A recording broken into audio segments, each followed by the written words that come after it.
বিসমিল্লাহির রহমানির রহিম। আসসালামু আলাইকুম এভরিওয়ান। চলে আসলাম নতুন একটি ডেজার্ট রেসিপি নিয়ে। আজকে আমি রান্না করব এই সুস্বাদু সেমাইটা। এটাকে আমরা টিপা সেমাই বা চুটকি সেমাই বলে থাকি। এই সেমাইটা কীভাবে রান্না করতে হয় এটাই আজকে শেয়ার করব। চলুন শিখে নিই। ফার্স্টে একটি কড়াইয়ে দিয়ে দিব সামান্য পরিমাণ বাটার না থাকলে ঘি দিতে পারেন। যদি ঘি না দিতে চান তাহলে অল্প পরিমাণ সয়াবিন তেলও দিতে পারেন। তারপর এটার মধ্যে সেই সেমাইগুলো দিয়ে দিব।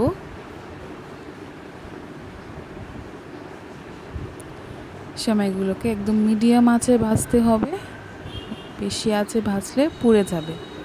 চুলাটা কমিয়ে নিলাম। এখন এটাকে হালকা নাড়াচাড়া দিয়ে ব্রাউন কালারের মতো করে ভেজে নিতে হবে।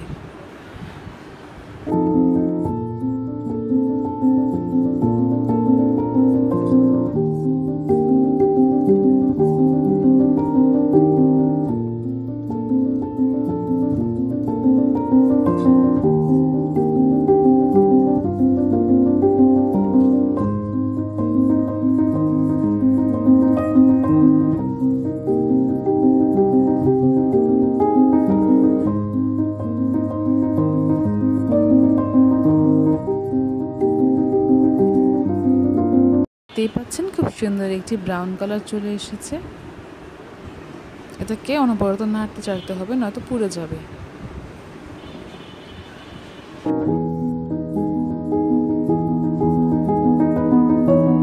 এখন চুলায় দুধ বসিয়ে দিলাম।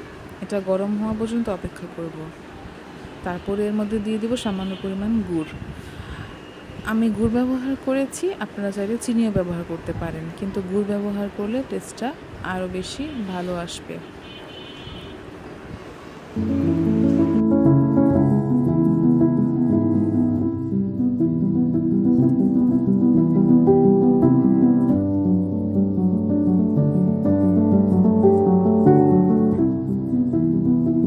এখন দিয়ে দিব সেই ভেজে রাখা সেমাইগুলো।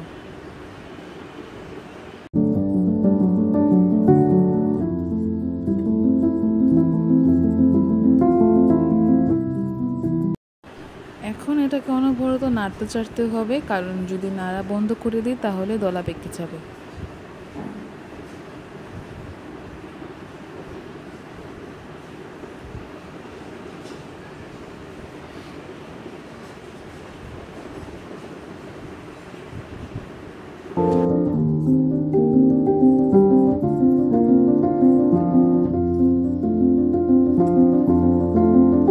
এটা নাড়তে চাড়তে থাকার ফলে এই সেমাইটা সেদ্ধ হয়ে যাবে, এমনকি দুধটা ঘন হয়ে আসবে। দেখতেই পাচ্ছেন কি সুন্দরভাবে হয়ে গিয়েছে তৈরি। সার্ভ করে নিলাম। অল্প একটু বাদাম দিয়ে সেমাইটাকে ডেকোর করে নিলাম। এটা পুরোপুরি অপশনাল, আপনারা চাইলে নাও করতে পারেন, কিন্তু আমি সুন্দর দেখা যাবে তাই এটাকে একটু ডেকোরেশন করেছি বাদাম আর কিশমিশ দিয়ে। এভাবে বাসায় ডেজার্টটি বানিয়ে খেয়ে দেখবেন। রাতের খাবারের পরে এই ডেজার্টটি খেলে আরও বেশি ভালো যাবে দিনটি। ভিডিওটি ভালো লাগলে অবশ্যই লাইক করবেন। আল্লাহ হাফেজ।